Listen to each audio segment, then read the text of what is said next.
Everyone, हमने chapter number 11 class 12 biotechnology principle and process को start किया हुआ है। उसके 5 videos we have already uploaded in this channel. और अब हम इस वाले वीडियो में हम कवर करेंगे tools of recombinant DNA technology. इससे लास्ट वीडियो में, इससे पहले वाले चैप्टर को आप वीडियोज़ की हेल्प से कवर कर सकते हैं। इसमें आप देखेंगे कि tools of recombinant DNA technology का मतलब क्या होता है। कि टूल्स का मतलब देखो, इससे पहले हमने पढ़ा है रिकम्बिनेंट डीएनए टेक्नोलॉजी। तो रिकम्बिनेंट डीएनए टेक्नोलॉजी के अंदर क्या था, रिकम्बिनेंट डीएनए की फॉर्मेशन करना। लेकिन यहाँ पे हम पढ़ेंगे टूल्स। टूल्स का मतलब हम क्या क्या यूज़ करेंगे। आपने लास्ट वीडियो में मैंने आपको समझाया था कि जब भी हमें कुछ भी करना होता है तो हमें आइडेंटिफाई करना होता है कि रेस्ट्रिक्शन, मतलब कि हमें आइडेंटिफाई क्या करना होता है। हमने कुछ तो एंजाइम यूज़ किए थे, जैसे रेस्ट्रिक्शन एंजाइम, कुछ एंजाइम लाइगेज एंजाइम यूज़ किया था, और हमने होस्ट भी यूज़ किया था। होस्ट का हमने प्लाज्मिड वेक्टर को यूज़ किया था, और हमने फॉरेन का भी यूज़ किया था, यानी फॉरेन डीएनए जिसके करेक्टर डिजायरेबल करेक्टर को भी हमने इंड्यूस किया था। तो इस तरीके से हमने कई सारी चीज़ों को लिया था। तो जिन भी चीज़ों को हम ऐड करते हैं, जिन भी कंटेंट को, मटेरियल को हम किसी भी टेक्नोलॉजी में अप्लाई करते हैं, वो मटेरियल कहलाता है टूल्स। ठीक है, तो यहाँ पे हम देखेंगे कि इसके अंदर हम जेनेटिक इंजीनियरिंग में पढ़ रही हैं कि हम ज़्यादातर कौन से टूल्सों को यूज़ करते हैं। जैसे कि रेस्ट्रिक्शन एंजाइम। रेस्ट्रिक्शन एंजाइम आप पहले पढ़ चुके हैं, कट करने के लिए था। पॉलीमरेज एंजाइम किस लिए था, ताकि मल्टीपल कॉपीज़ फॉर्म हो सकें। लाइगेज एंजाइम, लाइगेज यानी ज्वाइन करने के लिए था। वेक्टर क्या था, जो करेक्टर को होस्ट तक ले जाएगा, तो यानी एक एक्स्ट्रा क्रोमोसोमल डीएनए पार्ट पढ़ा था हमने। और साथ में होस्ट, जिसके अंदर करेक्टर को लाना है। तो ये सारी चीज़ें हमने लास्ट वीडियो में हम कवर कर चुके हैं। पॉलीमरेज एंजाइम यानी पॉलीमराइजेशन, यानी क्लोनिंग कराना। तो यार ये सारे पॉइंट्स इसके अंदर ऐड होते हैं। अब इन्हीं पॉइंटों को हमें स्टेप वाइज इसमें कवर करना है। तो कंप्लीट करने के लिए आप चैनल को सब्सक्राइब कर सकते हैं। रेस्ट्रिक्शन एंजाइम, रेस्ट्रिक्शन एंजाइम क्या होता है देखेंगे। रेस्ट्रिक्शन एंजाइम आपको पता है, कट करने के लिए हमने यूज़ किया था। डीएनए पार्ट को हम अगर से अलग करेंगे तो हमें उसको कट करना होगा, ऐसे हम ऐसे ज्वाइन नहीं करा पाएंगे। तो कट कराने के लिए हम रेस्ट्रिक्शन एंजाइम यूज़ करेंगे। तो इन द ईयर 1963 में 2 एंजाइम रेस्पॉन्सिबल थे। ध्यान से समझिएगा, 2 एंजाइम थे रेस्पॉन्सिबल थे। किस लिए, रेस्ट्रिक्ट। रेस्ट्रिक्ट का मतलब रोकना, स्टॉप करना।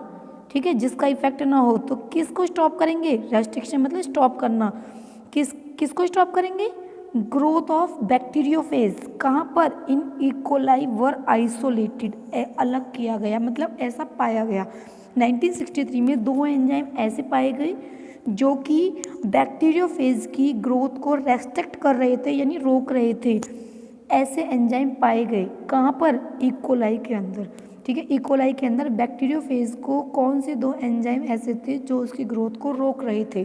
ठीक है, जिनमें से दोनों में से एक, वन ऑफ दीज, एक क्या कर रहा था, methyl group to DNA, methyl group को डीएनए के अंदर ऐड कर रहा था। एक तो मिथाइल ग्रुप को ऐड कर रहा था और दूसरा क्या कर रहा था, कट कर रहा था। ठीक है, द लेटर वाज, और बाद में, लेटर का मतलब क्या होगा, बाद में इसको नाम दिया गया रेस्ट्रिक्शन एंडोन्यूक्लियेज। एवरीबॉडी क्लियर कि रेस्ट्रिक्शन एंडोन्यूक्लियेज। तो इतना सभी को क्लियर हो गया होगा कि इसके अंदर हमने अभी तक क्या पढ़ा है। हमने देखा 1963 में 2 एंजाइम रेस्पॉन्सिबल थे जो कि बैक्टीरियोफेज की ग्रोथ को इकोलाई के अंदर रोक रहे थे, ऐसा पाया गया। आइसोलेटेड का मतलब होता है अलग करना। ठीक है, उसके बाद जिनमें से 2 में से एक जो था, जो मिथाइल ग्रुप को डीएनए में ऐड कर रहा था, दूसरा कट कर रहा था, बाद में इसको नाम दिया गया रेस्ट्रिक्शन एंडोन्यूक्लियेज। आगे देखेंगे द फर्स्ट रेस्ट्रिक्शन एंडोन्यूक्लियस। ये क्वेश्चन बन सकता है, याद रखें। फर्स्ट रेस्ट्रिक्शन एंडोन्यूक्लियस कौन सा था, हिंट सेकंड, जिसका काम क्या था, हुज फंक्शनिंग, जिसका काम होता है depend on a specific DNA nucleotide sequence were isolated. देखो, आपको अगर कुछ भी चीज़ कट करनी है, ठीक है, आपको सपोज दैट इतने पोर्शन में से आपको थोड़ा सा पोर्शन चाहिए, किसी भी काम के लिए चाहिए, आपको इतना पोर्शन चाहिए, तो आप क्या करेंगे, पहले आप देखेंगे ना कि यहाँ से कट करें या यहाँ से लें या इसको इधर से लें, कहाँ से लें हम। तो पहले हम क्या करते हैं, उस चीज़ को आइडेंटिफाई करते हैं। तो इसका भी काम क्या होगा, इसका भी काम होगा, ये क्या करेगा, फंक्शनिंग जो होती है वो डिपेंड करती है पहले स्पेसिफिक न्यूक्लियोटाइड सीक्वेंस पर आइसोलेटेड। तो पहले इसका काम होगा, फंक्शनिंग का मतलब काम करना, पहले इसका काम क्या होगा, ये पहले डीएनए न्यूक्लियोटाइड सीक्वेंस को आइसोलेट करेगा, आइसोलेट करना मतलब अलग करना। एंड करेक्टराइज 5 ईयर लेटर, यानी सबसे पहले इसका काम क्या मिला गया, इसका सबसे पहले जब फर्स्ट टाइम इसको ऑब्जर्व किया गया था तब इसका काम ये पाया गया कि ये डीएनए न्यूक्लियोटाइड सीक्वेंस को अलग कर सकता है, और इट वाज फाउंडर ये भी पाया गया, लेकिन एंड करेक्टराइज 5 ईयर लेटर और 5 साल बाद इट वाज फाउंडेड ये पाया गया कि जो हिंट सेकंड है वो always cut DNA molecule eight a particular point. बाद में, पहले तो इतना ही था केवल कि अलग कर सकता है, लेकिन बाद में क्या मिला गया, बाद में ये पाया गया कि जो हिंट सेकंड है ऑलवेज कट डीएनए मॉलिक्यूल, ये हमेशा डीएनए मॉलिक्यूल को कट कर सकता है, वो भी कहाँ से, जहाँ से हम चाहें, एट ए पर्टिकुलर पॉइंट।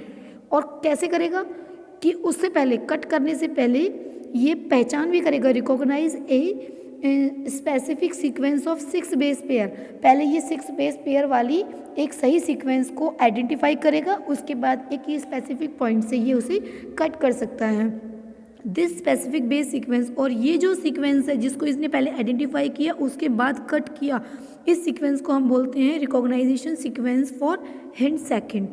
ठीक है, क्योंकि हिंट सेकंड ने किया, क्या किया, रिकॉग्नाइज किया, तो इसलिए इस किसको किया, रिकॉग्नाइज सीक्वेंस को, तो इसको नेम दे दिया recognition sequence for Hind second. ठीक है, इसके बाद बिसाइड हिंट सेकंड, इसके अलावा, बिसाइड यानी हिंट सेकंड के अलावा हम देखेंगे कि आजकल 900 से भी ज़्यादा रेस्ट्रिक्शन एंजाइम अलग किए गए हैं, मतलब पाए गए हैं, सेपरेट किए गए हैं, और जिससे सेपरेट करते हैं तो उनको हम क्या बोलते हैं, स्ट्रेन बोलते हैं। From over 230 strain of bacteria, मतलब बैक्टीरियाज की इतनी सारी वैरायटियों से, इतनी सारी स्ट्रेन से इनको अलग किया गया है, और सबका काम क्या होगा, सब अलग अलग तरीके की डीएनए सीक्वेंस को पहचान सकते हैं, ईच ऑफ विच जो कि अलग अलग डीएनए सीक्वेंस को रिकॉग्नाइज कर सकते हैं, पहचान सकते हैं। तो इतना आपको सबको क्लियर हो गया कि बिसाइड सेकंड है, उसके अलावा 900 से भी ज़्यादा रेस्ट्रिक्शन एंजाइमों को अलग किया गया है, वो भी 230 स्ट्रेन ऑफ बैक्टीरिया से अलग किया गया है, और सबका काम क्या होगा, ईच ऑफ विच, सब को ये रिकॉग्नाइज कर सकते हैं, डिफरेंट रिकॉग्नाइजेशन सीक्वेंस को, अलग अलग सीक्वेंस को ये क्या कर सकते हैं, रिकॉग्नाइज कर सकते हैं। इसके बाद कन्वेंशन ऑफ नेमिंग, अब जो इनकी नेमिंग दी गई है, इनकी नेमिंग जो दी गई है, किसी का भी नेम, जैसे कि यहाँ पे हम देखेंगे, आप देख सकते हैं कि मैंने एक टर्म को हाईलाइट किया है, इको R1। ठीक है, अब इसमें ये क्या कह रही हैं, ये कह रहे हैं कि जो इनको नेमिंग दी गई है उसका जो फर्स्ट लेटर, इसमें आप देखेंगे इसका फर्स्ट लेटर क्या है, ई। ठीक है, तो जो इसका फर्स्ट लेटर होता है, फर्स्ट लेटर तो इसके उससे आता है, जीनस से आता है, फर्स्ट लेटर जीनस से, जैसे कि इसका जीनस क्या है, एस्कैरिया कोलाई। एस्कैरिया कोलाई क्या है, इसका एक जीनस है, तो इसका ये जो एस्कैरिया जो ये नाम है, एस्कैरिकिया,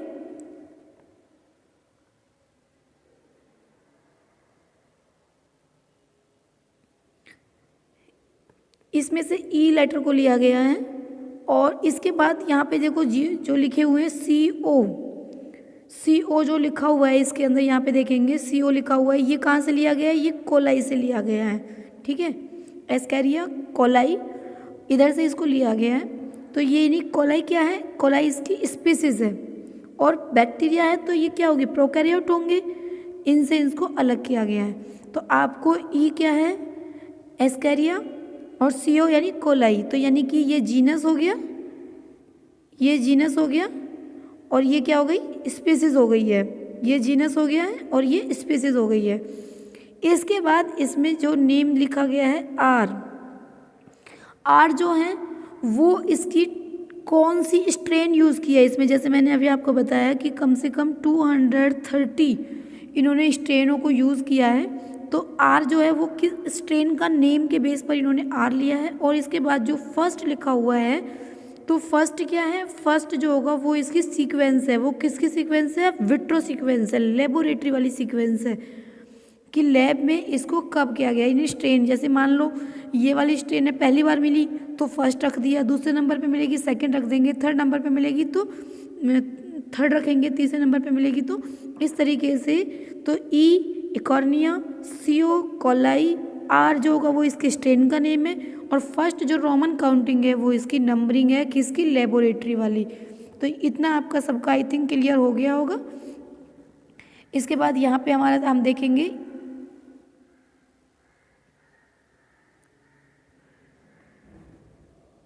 Roman number indicate order of enzyme were isolated, यानी ये इसके ऑर्डर को कि किस नंबर पे ये अलग हुआ है, आइसोलेटेड, तो इसको करेगा स्ट्रेन ऑफ बैक्टीरिया, यानी बैक्टीरिया की जो स्ट्रेन है उसको उसके सीक्वेंस को कि जो फर्स्ट नंबर पे है वो फर्स्ट होगा, जो सेकंड नंबर पे है वो सेकंड होगा।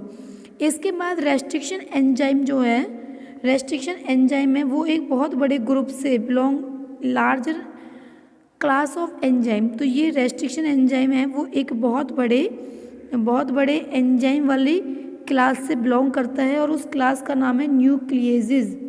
उस क्लास का नाम क्या होगा? न्यूक्लियेजेस। उस क्लास का नेम होगा न्यूक्लियेजेस। और इनको टूस में डिवाइड किया है, न्यूक्लियेजेस को टू काइंड के न्यूक्लियेजेस यहाँ पे लिए हैं, एक एक्सो न्यूक्लियेजेस होगा और एक एंडो। अब आपको पता है एक्सो का मतलब क्या होता है? बाहर, और एंडो का मतलब होता है अंदर। एक्सो का मतलब होता है बाहर और एंडो का मतलब होता है अंदर, ठीक है। तो इसका मतलब अंदर हो गया। तो एक्सो का मतलब बाहर, इसका मतलब जैसे सपोज दैट ये कोई एक डीएनए सीक्वेंस है तो इसका बाहर वाला पोर्शन क्या हो गया? एक ये हो गया और एक ये हो गया। और बाहर वाले पोर्शन को हम और क्या कहते हैं? बाहर वाले पोर्शन को हम कहेंगे टर्मिनल एंड। हम क्या बोलते हैं? किनारे वाले एंडो को हम बोलते हैं टर्मिनल एंड। ध्यान रखिएगा, टर्मिनल एंड कौन से होते हैं? साइड वाले एंड होते हैं। तो एक्सो मतलब बाहर, तो यानी कि एक्सो न्यूक्लियस है वो क्या कट कर सकता है? वो इसके एंडो को, इसके जो टर्मिनल एंड है उन्हें रिमूव कर सकता है। तो आप इधर ध्यान से देखेंगे, exonuclease remove nucleotides from the end of the DNA. ये न्यूक्लियोटाइड को यानी कट करेगा, तो कहाँ से कट करेगा? ये कट कर दिया, इधर से इस पोर्शन को कट कर देगा, इस तरीके से करेगा। जबकि जो एंडो न्यूक्लियस है वो क्या करेगा? वो एक स्पेसिफिक पॉइंट से विद इन द डीएनए, यानी अगर आपको पूरा कट लगाना है, ये पूरा कट करना है, बीच में से कहीं से भी कट करना है, ऐसे कट करना है, तो उसके लिए आपको यूज़ करना होगा एंडो न्यूक्लियस एंजाइम। तो अब आप समझेंगे ध्यान से कि अगर आपको टर्मिनल एंड कट करने हैं तो आप यूज़ करेंगे एक्सो न्यूक्लियस, और अगर आपको बीच में कहीं से भी कोई एक स्पेसिफिक पॉइंट से कट करना है तो फिर आप यूज़ करेंगे एंडो न्यूक्लियस, ठीक है। तो ईच रेस्ट्रिक्शन एंडो न्यूक्लियस, अब ये कट कैसे करेगा? अब बताएं, आपको मैं कई बार बता चुकी हूँ कि एक डीएनए सीक्वेंस है ना, और आपको यहाँ पे कट करना है, आपको इधर कट करना है, तो आपको समझ आ गया होगा कि यहाँ पे कट करना है, यानी आपको बीच में से एक स्पेसिफिक पॉइंट से कट करना है कि हमें इतना ही पोर्शन कट करना है। तो आप कौन सा एंजाइम यूज़ करेंगे? Endo nucleus enzyme. लेकिन ये एंजाइम ऐसे कैसे कट कर सकता है? आपको कहीं पर कुछ भी कट करना होता है, आप खुद भी तो पहले देखेंगे, नहीं इतना पोर्शन ठीक है, इसको इतने को कट कर लेते हैं, ठीक है। तो उस तरीके से तो ये पहले क्या करेगा? आइडेंटिफाई करेगा। तो each restriction endonuclease function by inspecting, पहले ये पूरी, इंस्पेक्टिंग का मतलब होता है इंस्पेक्शन करना। इंस्पेक्टिंग का मतलब क्या हो गया? इंस्पेक्शन करना। इंस्पेक्शन मतलब पहचानना, ठीक है। तो पहले ये क्या करेगा? Function of inspecting. क्या इंस्पेक्ट कर रहा है? पूरी लेंथ को, लेंथ ऑफ डीएनए सीक्वेंस, पूरी लेंथ को इंस्पेक्ट करेगा। पहले ये पूरी लेंथ को क्या करेगा? इंस्पेक्ट करेगा। जब ये इंस्पेक्ट कर लेगा तो इसको समझ आएगा कि हमें कौन से पोर्शन को करना है।